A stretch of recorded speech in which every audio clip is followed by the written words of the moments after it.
a control thing.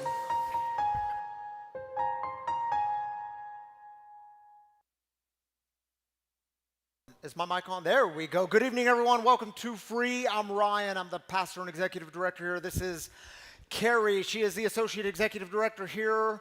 Welcome to all of you in person. Welcome to all of you joining us online, wherever you're joining us from, whatever state or sober living or rehab or living room, wherever you are. We're glad you're part of this community. This is a community for addicts, loved ones of addicts, and spiritual refugees. And what we do here is break the silence of addiction while creating space for healing, recovery, and spiritual connection. And as always, there is one thing we don't do here at Free. You can shout it out on a count of three, all four words. 1, 2, 3. We don't do shame, but Carrie is going to tell us some other things. Tell them first about Chicago, because everyone is coming up to me asking me about how was Chicago last weekend with the Free Chicago Community pre-launch. How'd it go? Well, first I want to say, if you happen to be watching from Chicago, we had such an amazing time. Yes, This we is did. an extraordinary community. There was so many volunteers, so many people coming.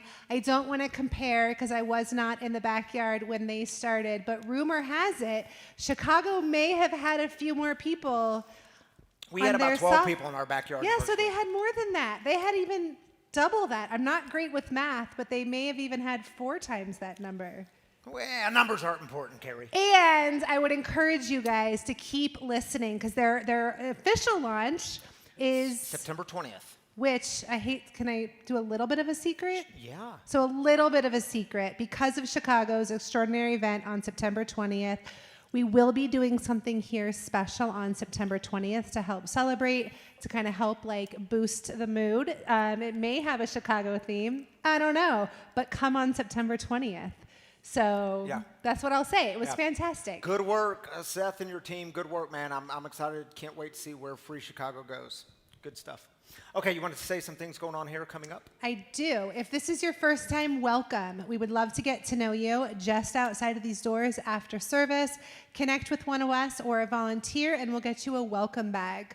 Inside that welcome bag, you'll find some fresh roasted Wagon coffee from the extraordinary Tammy Kennedy and her team of women at Wagon Coffee. It's the same coffee that we serve in the cafe. It's absolutely fantastic. You'll also find some free swag in there, and then our Connect card. Our Connect card is how we sign up for the newsletter. So you'll hear about the different events that are going on. You'll learn who the guest storyteller is that week. You may or may not get a little spoiler about September 20th. But all these different events, each week you'll hear about what's going on. For example, this coming Tuesday, we're going to have a special event here. It's during the day. It's from 1 to 3, if I get that right? Yep, 1 to 3 here in this room. It is free to the public, but we have lots of people here who are concerned with the government cuts, the effects to Medicaid, Medicare, kind of the recovery services that are being offered. A couple of professionals who work in the recovery space, they're offering a free town hall meeting where they all come together and they kind of debunk some of the, rumors that are going on around there, and we get some clear-cut answers of what is actually happening with some of the funding, grants, and that sort of thing. So it's completely free to attend. Pass the word around. You can find more information on the website. They do ask that you register, but if you show up, you're not going to be turned away. But it's a great way just to kind of support the community and learn some facts about what's going on. Mm-hmm. We also have on September 6th, so this is really, really important too, so pay attention because if you come to the 7 o'clock, this will be like specifically affecting you guys. We are only having one service on Saturday, September 6th, and that is because we're hosting a special event for the gaming panel. So we're going to have lived experience. We're going to have three people up here with a moderator, so it's going to be a completely different format. There's only one service from 6 to 7:30. There'll be food trucks, vendors, some community resources. It's completely free. Yes. This will affect online people too. It will. So we will live stream this, but it'll be 6 p.m. So if you live on the East Coast, that's going to be 8 p.m. If you live on the West Coast, that's going to be 5 p.m. If you live here, it's 6 p.m. But One service. One service. It's going to be a fun night. We're addressing gambling addiction. This is an important one. Yes. Is that it? No. No. I'll keep going. But I Carrie. don't You're on remember a what roll. it is.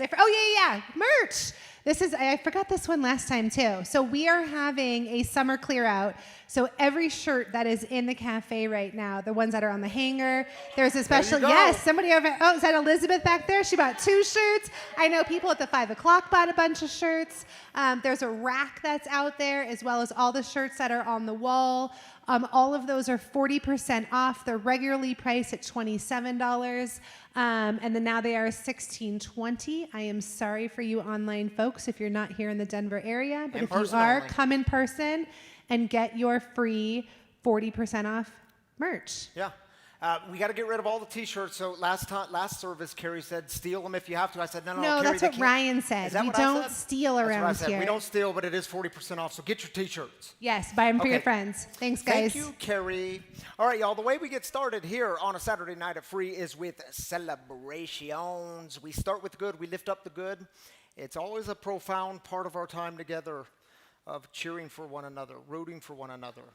God joins with us in the celebrations. So we take 3 minutes for this. Maybe you're celebrating a sobriety anniversary or birthday or whatever the new thing in your life or recovery is, we celebrate it here. If you're online, drop your celebrations in the Facebook comments, the YouTube comments, whatever platform you're joining us from. For those of you here, Jason will have a mic on this side. Cody has a mic on this side. Just raise up your hand and let's take 3 minutes. This time is yours.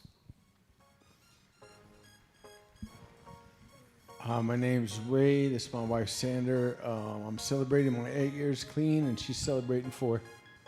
8 and 4. Way to go, dude. Congrats to both of you. My name is Bethany, and this is my first time at Free, and I'm celebrating 42 days clean and sober. 42 days, Bethany. Way to go. Glad you're here. Welcome. I'm Fredo. Wednesday, I'll be celebrating 9 months clean and sober. Way to go, Fredo. 9 months, dude. That's big. I'm Michael. My brother got married last night. All right. Happy marriage day to your brother. I'm Stephanie, and my brother celebrated 104 days sober All this right. week. 104 days. Big stuff.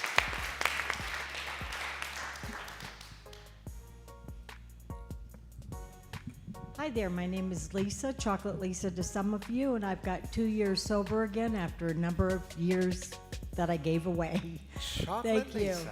Way to go, Lisa. Good to see you and Jim back there. Hi, I'm Claire, and I'm also celebrating 2 years sober on the 19th. Way to go, Claire. 2 years and 2 years. I'm Faith. I'm celebrating 2 years in Al-Anon and Narnon as of yesterday. All right, Faith. Happy 2 years. Who else has 2 years? Don't break this train. Hi, I'm Megan. It's my first time here at Free Recovery. Welcome. Celebrating 14 days sober today. All right, 14 days, Megan. Glad you're here. Welcome.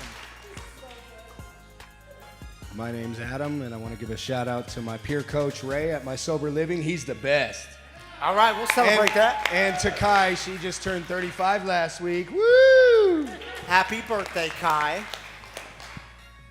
He straight up called you out, didn't he? Said the age and everything.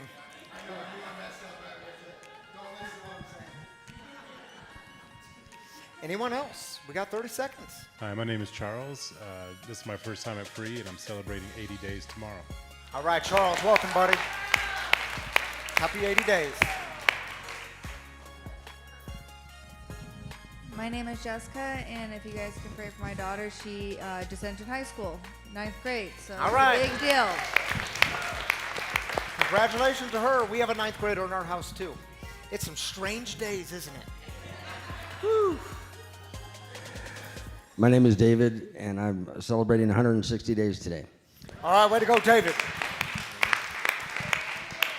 And we got one more. I'm Stephanie. double dipping.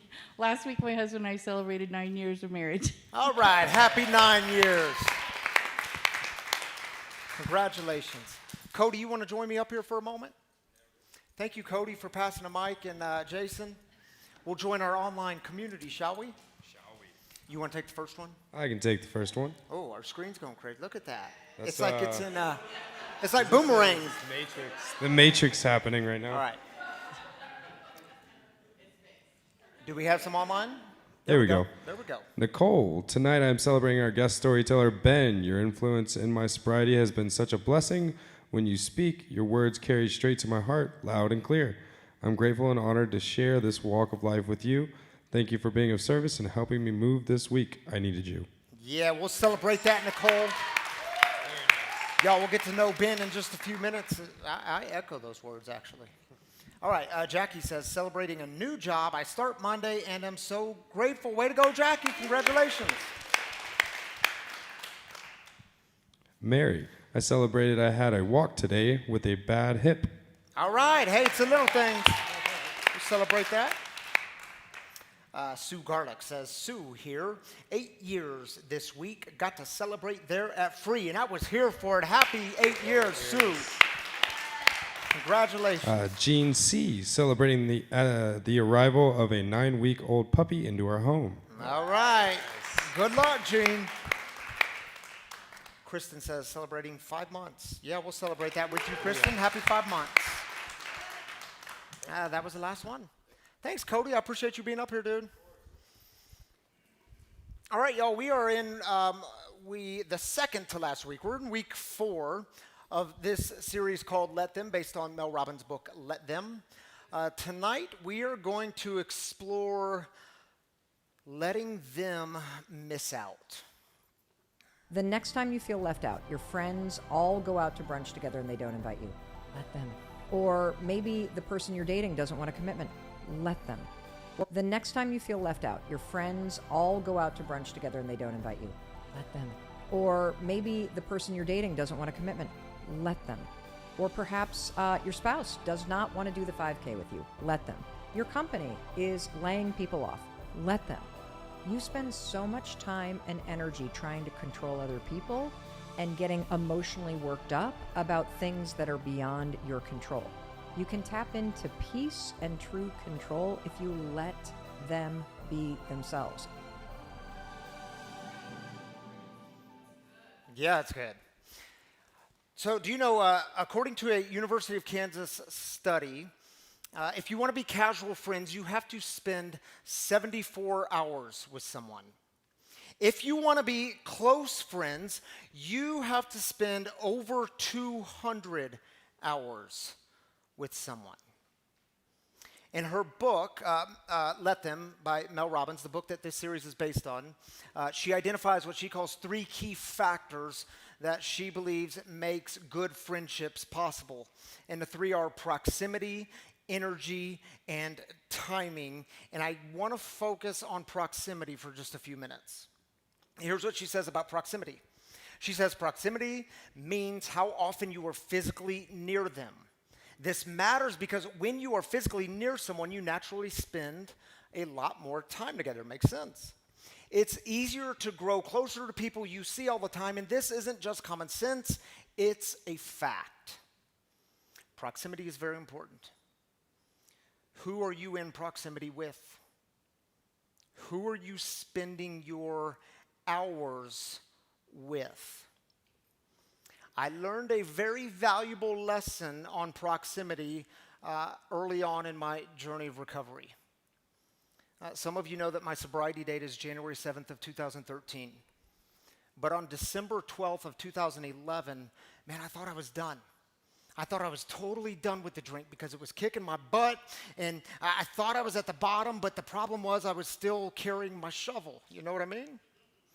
On December 12th of 2011, that morning at 6 a.m., I picked up the phone and I called a dear friend of mine, a colleague of mine, Reverend Jerry Herships.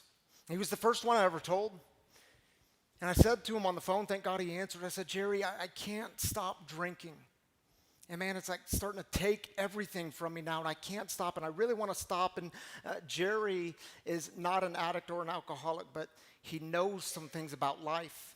And so he immediately put me in touch with a guy named Tony, who was part of this program of which I knew nothing about, this program called Alcoholics Anonymous. And I met with Tony. In fact, I met with Tony a few times. He became my sponsor. And I even went to a few meetings because Tony said I should go to meetings. But this weird thing happened. There I was, 2 months sober, 2 months without a drink. And if you've been there, you know that miracles start to happen. You feel physically better. You don't have any more hangovers. That was a miracle in my life. I was feeling good in the mornings. I could go back to the gym. And so 2 months, some of y'all know this story. I went up to the Panera Bread where Tony and I were meeting each week. And I walked in. I said, Tony, I got some good news for you, dude. I mean, you and I, we don't need to meet anymore. And it's not that I don't like you. I mean, you've been great. Thank you for everything you've done. But, man, I've got this. And I don't need to hang around those people anymore. What'd I do? I broke the law of proximity. I stopped going. I stopped hanging around them. And let me tell you the big shocker. 3 months later, guess what? I was drunk again. And do y'all know what I discovered? Here's what I discovered. No one chased me. Not my sponsor. Not the people in the group that I was attending a few meetings with. They didn't chase me. No one chased me. And it's like their recovery kept on going. Their lives kept going. Their community of friendship kept on going, and they let me miss out. And I had moments. I remember these moments of pouting. You know how we do it with our arms crossed? Oh, no one even likes me. No one's even calling. No one's even texting. They never cared for me in the first place. It was all just a show. Oh, wait a minute, Ryan. Who broke proximity? I did, not them. Who left? I did, not them. Who rejected the invitation? I did, not them. You see, this goes back to the first week. Remember the first week? Let them leave. When they leave, you will have to ask yourself the question, who broke proximity? Sometimes it's they did, not me. But other times it's I did, not them. And listen, y'all, I know we have some new recovery in the house, which is a very beautiful thing. If you are new in recovery and you hear things that make no sense to your mind, you think they're absolutely crazy. Someone might tell you something crazy like go to 90 meetings in 90 days, and you're like, who has time for that?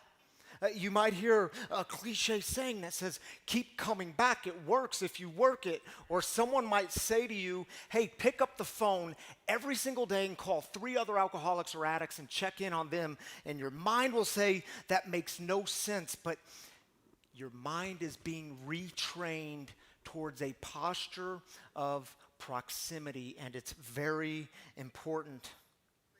And see, I had to learn that they knew things that I did not yet know. They knew that you couldn't chase someone into recovery. They knew you couldn't try to convince someone that the party is a real banger if they've already left the party. They knew that they could always invite people to the party but never force them to attend. And y'all, I had a hard lesson to learn. And that is, you are always welcome to attend. But you do need to know the party will rage on with or without you.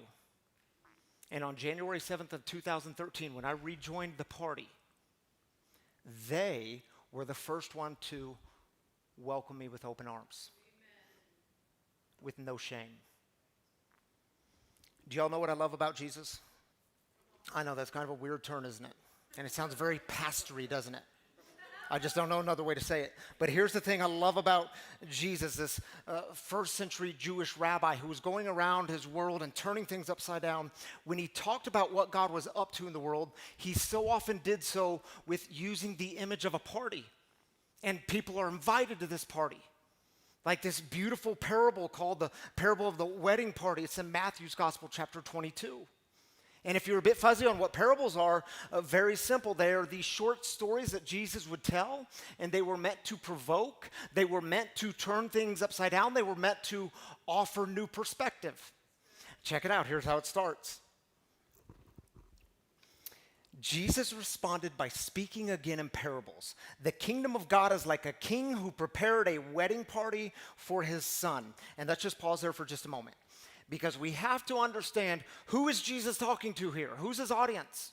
The text tells us that religious leaders were gathered around him. So he is speaking to religious leaders, the ones who thought they were so close to God, but they were also the ones who were so bent on trying to control who's in and who's out, who's invited to the party, who's not, who's welcomed, who isn't welcomed. Now in the story, you'll see this language of king. King is an image used for God in this story. There's all kinds of images used for God in Scripture. This story uses the image of king, and this king sends his servants to go tell the invited ones, like, the party is ready. Get your butts over to the party. Now, if you are a religious leader in Jesus' midst and you're hearing this, at this point, you're very happy with Jesus. You're saying, yep, that Jesus, he's a good guy. He knows exactly what he's talking about. We are the invited ones. The party's ready for us. The invitation goes to us. But Jesus puts a twist to it. Check it out. This is where they get angry. See, the servants say the party is ready, but they, the religious leaders, didn't want to come. Again, he sent other servants and said to them, tell those who've been invited, look, the meal is all prepared. I've butchered the oxen and the fattened cattle. This is a real banger. Now everything's ready. Come to the party, but they paid no attention and went away. Now, wait a minute. You're telling me in the ancient world, a party is being thrown by a king and some people don't want to attend? They don't want to go? And Jesus says to those religious leaders, by the way, y'all are the ones who are rejecting the invitation. And if we were to read the whole middle of the story, it gets worse for them. Because in the story, they start harming and abusing the ones doing the inviting.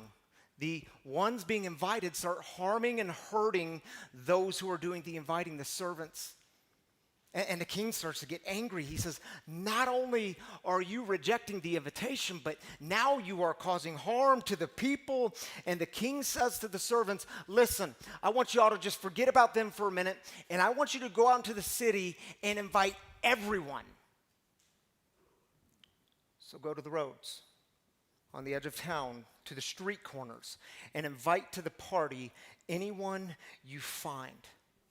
And y'all just pause here a minute. Imagine you're one of those religious leaders. Imagine you are hearing this story. Imagine your anger that is bubbling up. Imagine their conversation with Jesus. Now, Jesus, you are absolutely crazy. You're off your rocker this time.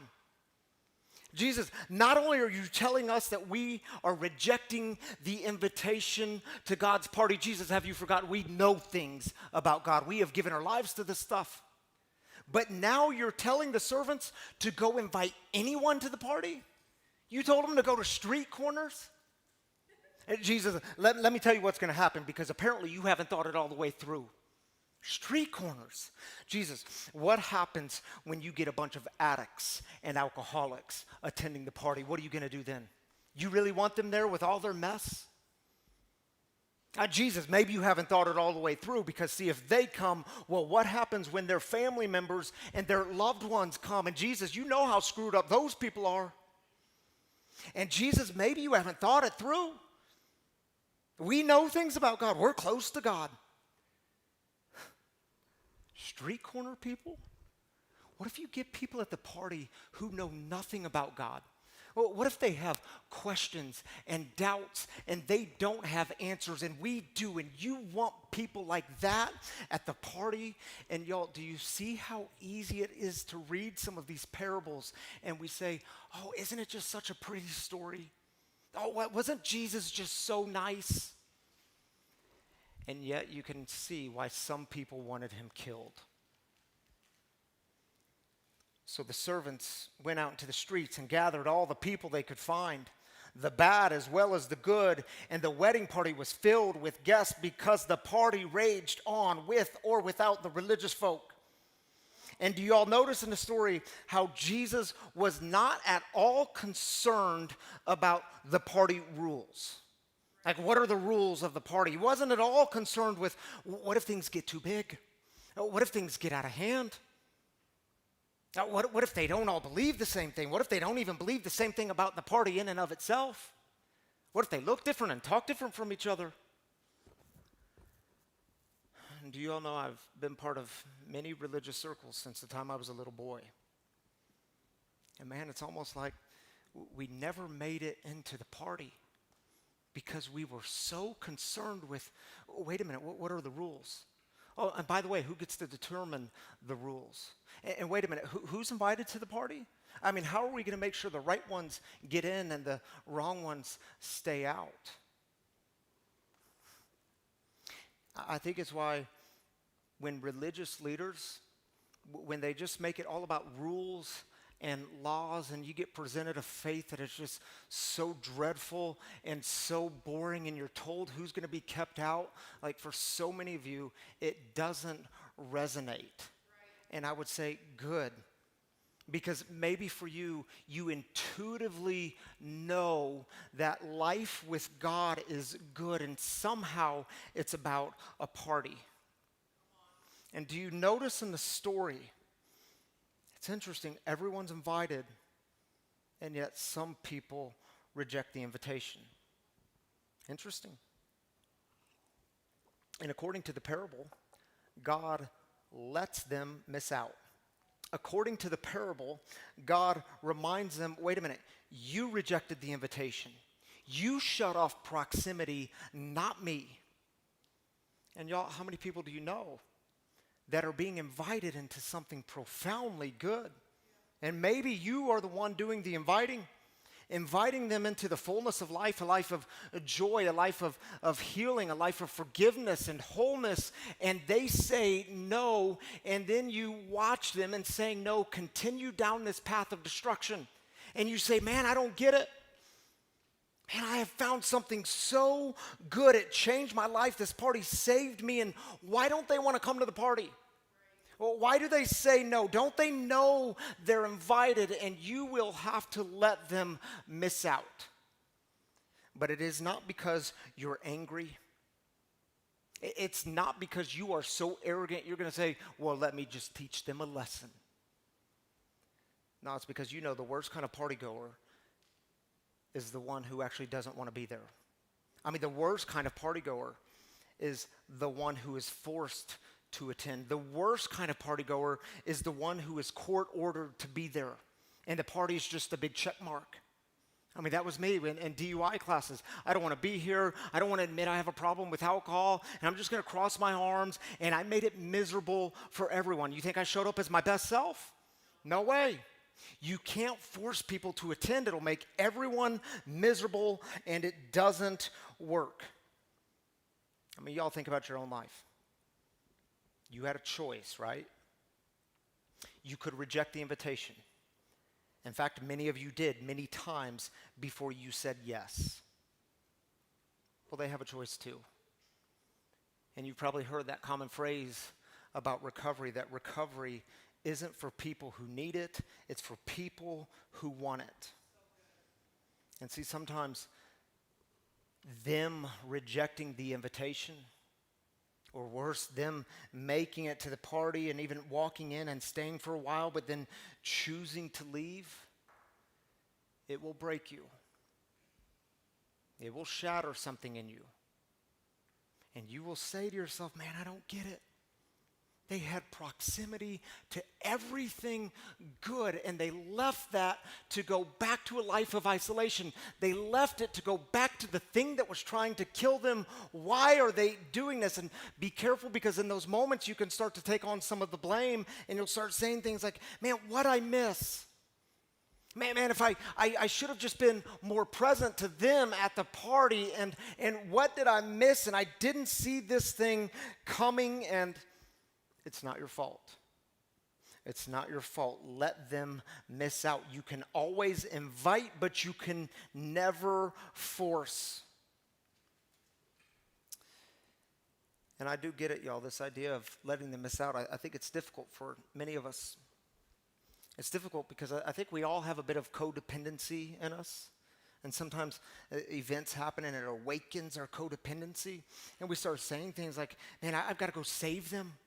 No, I've been there, so I know what's about to happen. It's going to get really dark for them. I've got to save them. I need to go get them and drag their ass back to the party where they belong. And they got to want to belong, though, don't they? Right. Do you know, just last weekend on our way back from the airport, when we were in Chicago, Shanley was with us, and Shanley's a board member here. And we were driving, and she says, yeah, it's this strange thing happens at Free when we come on Saturday nights, and they're 5 o'clockers. But when we come on Saturday nights and we see people and we see them every week, but then a few weeks will go by and you don't see them anymore, she says it's a scary thing because it's almost like we have to assume the worst. Yeah, I know. Almost like we have to assume they've left the party. They went back to isolation, back to the thing that was killing them. Which is always a weird thing for me to think about because do you know when I was pastoring in a traditional church setting, man, when you didn't see Billy and Susan for a few weeks, you didn't freak out. You didn't assume the worst. In fact, we would assume the best. Life is happening for them. The kids must be doing something very interesting. They took on a new career. They got a promotion at their job. We didn't assume they were back in isolation. We didn't assume they were back with the thing that was trying to kill them. Man, we did funerals of old people, not funerals of young people. And do you know, for the longest time, I could not figure out what to do with the end of this parable. Because the end of it is so rattling, and it is so the antithesis of everything I understand God to be in the world. But when I read it through the lens of my own recovery story, I can start to make sense of it. The end might rattle you. It might shake you, might make you angry. That's okay. That's okay. Let's look at it. Here's how it ends. Now when the king came in and saw the guests, he spotted a man who wasn't wearing wedding clothes. He said to him, "Friend, how'd you get in here without wedding clothes?" But he was speechless. Then the king said to his servants, "Tie his hands and feet and throw him out into the farthest darkness." And you're like, what? Hold on. The king invites everyone. Then he walks into the party and he sees the dude wearing the wrong clothes, the sweatshirt. And he decides to kick him out. He says, "You're out of here. Not only are you out of here, you're to the darkest dark." Yeah, see, Ryan, that's why I can't do the God stuff. See, Ryan, I've been bamboozled into this. It ain't true. See, Ryan, that's the problem with this parable. It's been mistitled. It's not the parable of the wedding party. It's the parable of the psychopathic, egomaniac, belligerent king. Now, that's who God is. I mean, no wonder no one wanted to party with this guy. But let me ask you, with everything you know, all of your experiences, your story, scripture, reason, tradition, with everything you know, is that who God is? Do you know most scholars say that when it was a wedding party in the ancient world, if it was thrown by the royal, you would walk in and the first thing they would give you is a white wedding robe. It was given freely by the king. Everyone would put on their white wedding robes. That's interesting, isn't it? So, I mean, we could read the story and say, yep, see, that's who God is. If you don't obey the rules, if you're not good enough, God's just going to come kick you out of the party. You don't wear the right clothes, you're out of the party and you're going to darkness. Or we could read it through the lens of choice. I mean, think about it. This guy makes it all the way into the party. Even goes inside, maybe even hangs out a little bit. But he didn't give himself to that which was freely given. It's like he was holding on to his exit strategy. It's like he was still carrying around his shovel. And see, what I think this parable teaches us is you can walk all the way in and still reject the invitation. You can experience profound goodness and yet still choose darkness and destruction and misery. And the hard truth is the party will rage on with or without you. And if you are still struggling with this letting them miss out stuff, let me leave you with 3 simple but not always easy suggestions. And the first one is this. Invite them in, but don't chase them down. You know that don't work. And let me say, remember the first week, let them leave? That's not the same as F you. The second week, let them, what was the second week? Let them, I ain't moving on until I come up with it. Let them, I'll come back to it. But the let them was, let them is not the same as F everyone. I don't care what anyone thinks of me. And this week I want to remind you, let them is not stop loving them. Y'all know what I mean? Yes, you can still tell them you love them. Still let them know of their worth and their value in the world. You can still pick up the phone and call them. You can still meet with them. You can still send that text message. You can still do the inviting, but you're not going to do it through means of shame and manipulation. And the second one, trust the timing. Just because they are saying no now doesn't mean they're going to say no forever. And if they do accept the invitation, if they do come back, guess what? You get to be the first to welcome them with open arms and no shame. And number 3, don't stop believing. Don't stop believing that the party is actually good. Don't stop believing that God can handle the party. You can let go of the control of trying to control what the party looks like and who's in. Do you trust that the party is actually good? You do the inviting, but don't forget God does the work. You have to relinquish the control, because see, if you don't relinquish the control, God might be saying to you, yo, I keep trying to be close to you, but you keep building these boxes, and every time you do, you are breaking off proximity, but it's a you thing, not a me thing. So here's what we'll do. We're going to hear a song together, and we have some candles on the stage. During the song, if you want to come up and light a candle, say a little prayer. Maybe there's someone in your life that you are struggling to let them miss out. Maybe that person is you. If you want to come up and light a candle and say a prayer, you're welcome to do so at this time, or you can simply stay seated and reflect. The song, some of you might know it, it's called Don't Stop Believing by Journey. This time is yours.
why I picked that song tonight? Because I thought the original lyrics were street light people. And I Googled what are streetlight people, and apparently someone else thought that too, because there was a whole article I read on it. And streetlight people were like considered street corner people. And I thought, oh, that's perfect. Streetlight people. Jesus was talking about street corner people. And then I saw the lyrics, and it's like, it's streetlights, comma, people, not streetlight people. But it still worked, didn't it? We don't do shame here. All right, y'all, if you're new with us, you should know that every single Saturday night here from the very beginning, we've had a guest storyteller in the house to share with us some of their story around the topic at hand. Tonight's going to be a little different because many of you know Ben Cochell, but Ben is going to share some of his story here. Here's the backstory to his story, and then I'll let him speak. But we realized what we needed here was a full-time person here at Free, like on-site in the office, doing office admin things and everything that it takes to make this place go. And Ben was our facilities manager, doing 12 to 15 hours a week. And so Noelle was doing many of those admin tasks. And we talked to Noelle and said, hey, can we get more time? Do you want to come here full-time? And she wasn't able to do that because, well, you might know that she has a full-time gig in her engineering career. Then Ben came along. Ben is now full-time here. He's our newest full-time staff member here at Free. He's still doing facilities manager, so caring for the building, fixing things, but he's also like in the office. You'll see Ben around. He's doing all of our admin stuff. And Carrie, he's been a huge like burden lifter. Things have changed since Ben's been here. I'm so grateful, but what I'm grateful for even more with Ben, this dude has such solid recovery. He's a guy in my recovery that I rely upon. He's always telling me to do crazy things like invite God in and pause. And he's a good dude. I respect his spiritual journey, his recovery journey. And I asked if he would come and share a bit of that with you. So help me welcome Ben Cochell, ladies and gentlemen.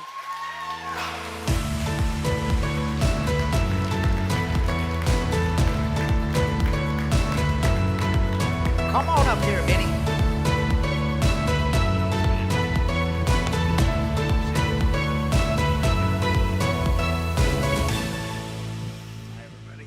Let's do this again, shall we, Ben? Yeah, that's right.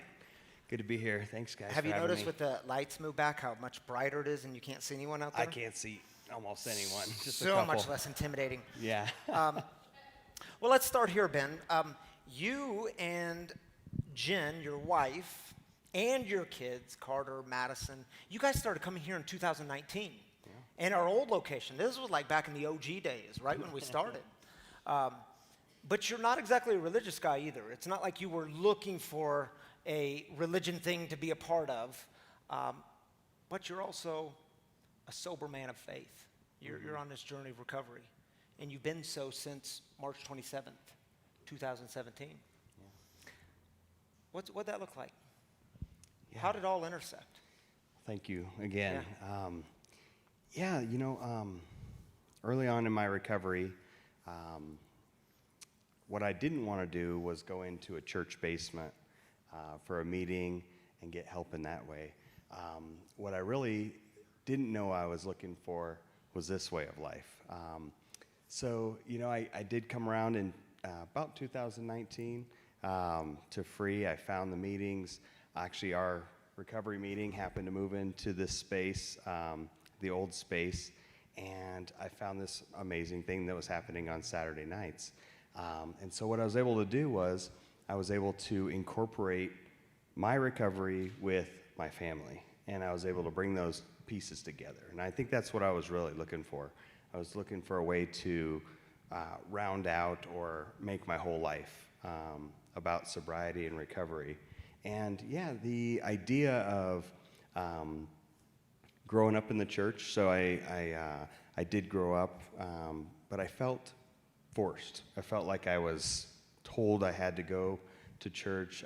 Turns out I really enjoyed it. Looking back with some perspective, I really actually enjoyed all the experiences. I did the youth group, I did the youth choir, and I was able to travel, but I didn't make that choice myself, so I really kind of turned my back on those kind of things, and so it was a challenge, a hurdle or barrier to have anything to do with church or what I was familiar with before. Yeah.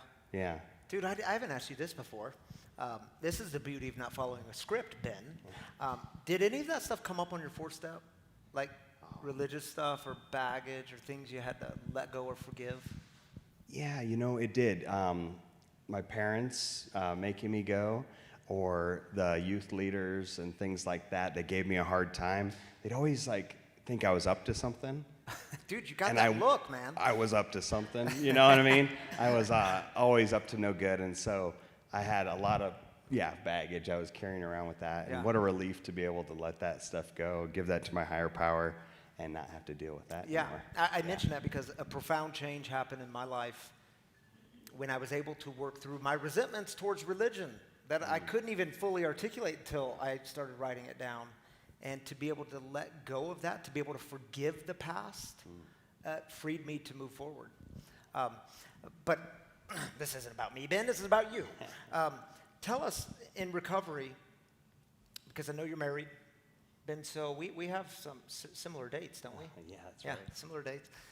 You're married. You're a father to two beautiful kids. Yeah. How has a journey of recovery and a spiritual journey, how has it transformed your marriage, and how has it allowed you to be the dad that you are today? Because here's what you all need to know. Ben has some nicknames around here.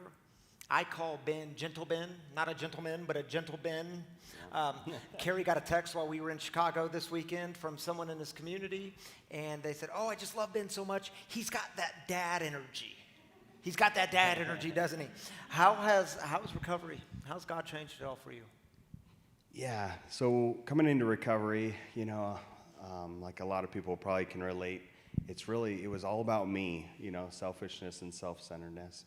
And, I had my son Carter, when I got sober, was 3 years old, and I had an 18-month-old Madison.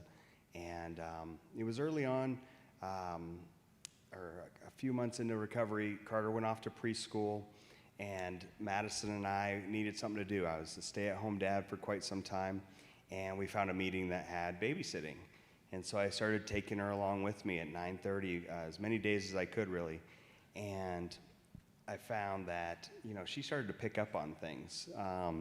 One of the things, it was really challenging for me to get comfortable enough to say prayers and do prayers and meditation and things like that, but I could get comfortable or vulnerable enough in front of my little 18-month-old or 2-year-old. And so I started saying the prayers at the table, and I was saying the third step prayer, and all of a sudden this little 2-year-old started picking up on it, and the cutest little words came out of her mouth, and it's the 2 words that are the most unique to me in that prayer. She said, "The bondage of self." And, it really, I shared that at a meeting, and it really helped me reflect on, wow, this is rubbing off on my family. This is changing the dynamics of things. And so, I'm not a perfect father. I snap, I yell at my kids when I get frustrated or angry, but I've learned to be able to learn how to pause, stop. One of the hardest things, and I don't think my dad was comfortable doing this, but I can get vulnerable with them and tell them when I've done something wrong or when I've acted incorrectly. I can own that, and I can sit down face to face and get vulnerable with my kids, which is amazing. And with my wife, being able to, she's been with me. We've been together 24 years, and we've been married for 19 years now. So she knew me from 18 years old, and has seen a huge, journey of alcoholism, recovery, and long-term recovery. And it's totally transformed the way I live my life. Being able to bring her with me on Saturday nights, to be able to bring the kids to free. Our life, we found a community of people that can relate with us. I felt like I was a spiritual refugee, an addict or an alcoholic, and then I have my loved ones of the alcoholic or addict at home. And so it really brought everything together in a way I didn't realize I needed, but I knew I was looking for. Yeah. And it's a little unfair question on my part to say, Ben, tell us about how great of a husband you are. I mean, I got to ask Jen that question, right? But and she does. She always speaks very highly of you. but I know it's changed things in your family life. Can we move on to this question, though? You were at your old job for 12 years. Yeah. And then I said, Ben, what about doing full-time here at Free? And you said yes. And you left that old job of 12 years. So like I said, he was just a few hours a week doing facilities management, taking care of our building. But then you said yes to 40 hours a week and left an old job. Someone could ask you, why would you do that, Ben? You were there for 12 years. Why? Yeah, that's a good question. For me, I'm like a good alcoholic. I always want more. And so, preach. Initially finding Free, coming to meetings at Free, getting a little taste.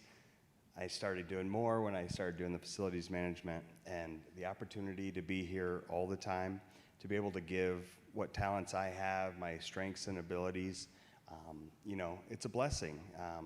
I also find that in the same way I need to beef up my recovery outside of Free as well, right? Maybe some counselors or folks that work in the addiction field, you go to a meeting with people you take or something like that, but you have to take care of your own recovery too, so I'm doing that as well. But I just wanted to be around Free more and to engage with people that I can relate with, and I gotta say the commute is a game changer too. Yeah, tell them how far away you live, Ben. I live like 2 miles away right over here, instead of going to Erie about 45 minutes away 3 times a week. So here's what this means for you all. I said this last service too. When things happen in the middle of the night here, sometimes they do, and sometimes someone has to come up here. You don't have to call me anymore.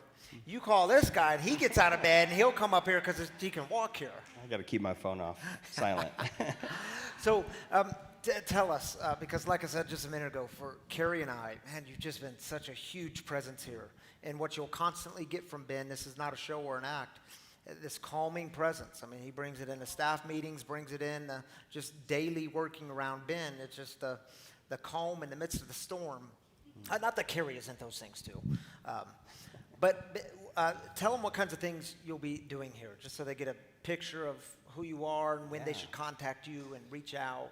Yeah, absolutely. So I've started, it's a learning curve, taking on new tasks and different things around the building, but anything that has to do with scheduling our space, coordination with groups that may have needs or issues that come up that use our space. I've also gotten a chance to make a lot of the flyers and advertising and things like that for our community, on top of the facilities management. So I'm always looking for volunteers, and I know I saw Michael back there with our gardening club. Volunteers that are wanting to make this space beautiful and keep it up too. So a whole variety of things. Anything they're not doing, I might be doing it. So, yeah. So get to know this guy. He's here throughout the week. Get to know him. Stop in. Say hi to him. Ben, let's close with this. To tie back to the theme for tonight, because I know you've been through this stuff too. You know, you've been a great close-mouth friend for me to talk to about some of this stuff. What do you say to someone who's struggling to let them miss out? Because, man, they know some things. They know better, and we got to go save and rescue. And what do you say to them? What's a word of wisdom, word of hope? Yeah, what I shared in the 5 o'clock, and I had a moment to reflect on it, is the idea of letting them miss out, but you get to be the lighthouse. So you get to be, a lighthouse is there to show caution. It's always there, it's always on, it's keeping you safe, and a guiding light. So let them miss out, but you keep showing up, you keep being there, and then you're there when they need you. So. Yeah. Y'all see why we like this guy so much? Ben Cochell, ladies and gentlemen. Thank you, guys. Thank you. Thank you, Ben. Thanks. Love you, buddy. Love you. Yeah. Yeah, I was reflecting last service that, man, one of the great joys of being here at Free is since we've been doing guest storytellers every single week for the last 7 years almost. That means I've done a lot of interviews. I think it was over 200 interviews. It's less now because Carrie takes a lot of the living room interviews. But, man, what a privilege that is to get to talk with 200 people and get to know their hearts, their story, and to see that we have a common bond here. We know suffering And we also know what it's like to be in a different place, to be in a place of healing, and to just hear those stories. Yeah, we have some uniqueness, we're different, and we have all these things in common, and it's so good to journey with you all. So the way we close things here on a Saturday night is with similar to how we begin with celebrations, but we close with heartaches, because maybe you're carrying a burden, and you've been carrying it for some time, and you have this moment where you realize that you suck at carrying it alone. It's why you need community. It's why you need other people. It's why we have a God who hears the cries of the people. So we take 3 minutes for this. If you're carrying a burden and you need some prayer, some encouragement, some lifting up, we'll just speak your burden into the mic, and we'll take 3 minutes for this. And if you're online, drop your heartaches into the YouTube comments or the Facebook comments, and we'll join with you there. Jason, do you have a mic? Oh, Carrie has it. Jason and Cody will pass around a mic for in-house people. Let's take 3 minutes.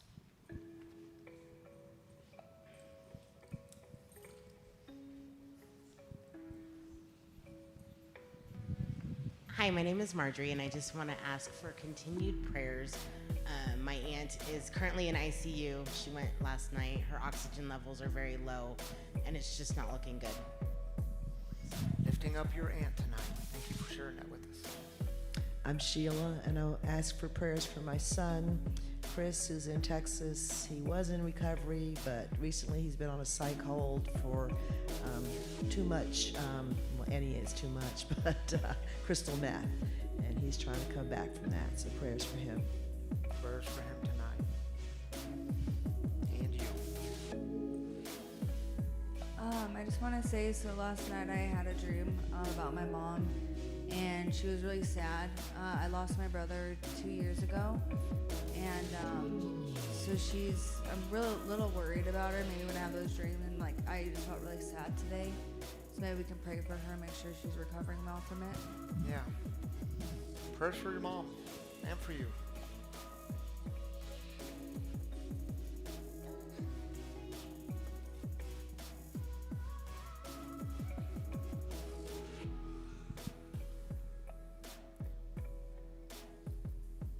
I'm not sure I can even say it. I'm Lisa. Still.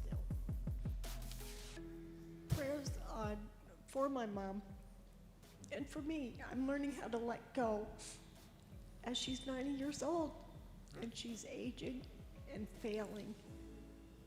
And it's just hard. It happens to all of us, but it's challenging. Thanks. Thank you for sharing that with us, Lisa. Lifting her up tonight and you.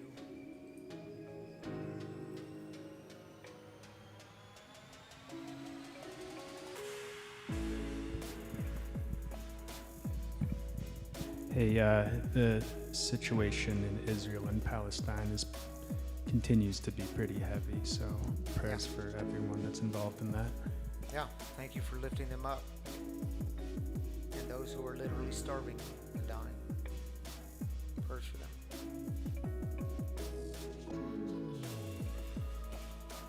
Anyone else?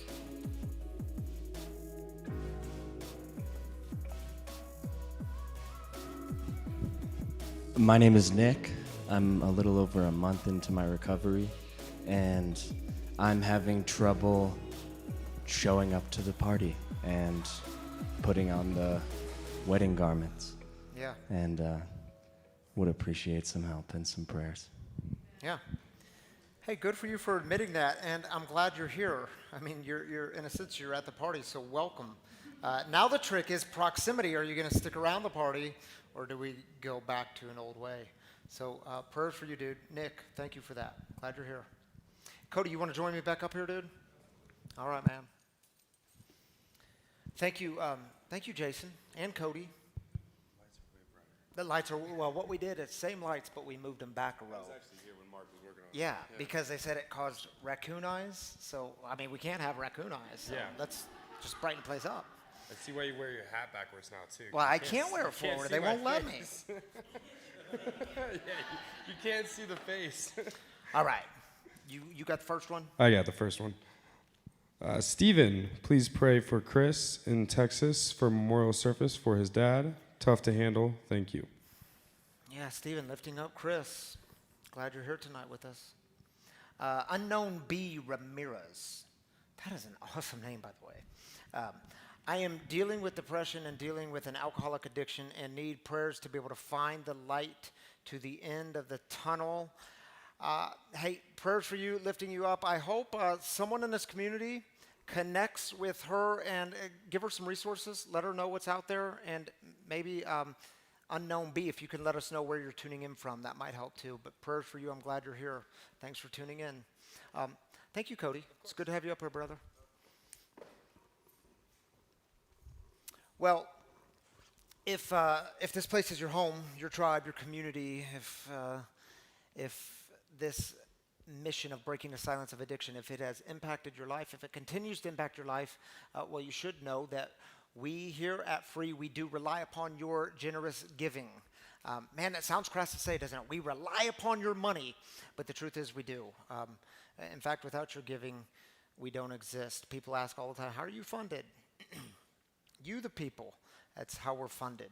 And I know many of you, you've made it a spiritual practice in your life, a sacrificial practice of giving, and we're grateful for it. If you want to give to Free tonight, there's a few different ways you can do it. You can download the Free Recovery Community app. All of our content's on that app, messages, guest storytellers. There's a giving button you can give one time, or you can set it up to do weekly or monthly. However you do it, we're grateful for all of it. You can do the exact same thing on the website, freerecoverycommunity.com.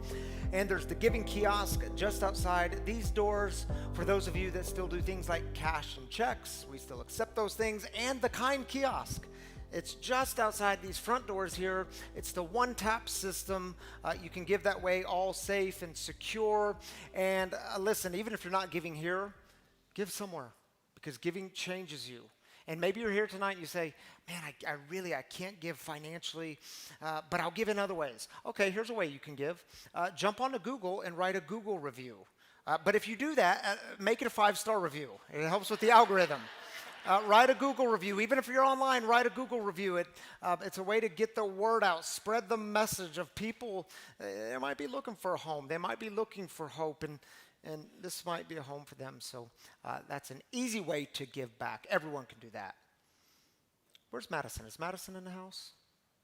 Madison and Ben, come on up here. Because see, what we do here on Saturday nights is close with a little prayer. And y'all heard Ben say it. Madison apparently knows the 3rd step prayer. Come on, Madison. Now, here's what I do. We did it last time, and we'll do it again this time. I just encourage everyone to just open up the hands. Just a simple sign of openness. Nothing magical. Just maybe open to a new way tonight. Maybe open to trust God with the party. Maybe open to trust that God can actually handle the party without all our input. So just take a big deep breath.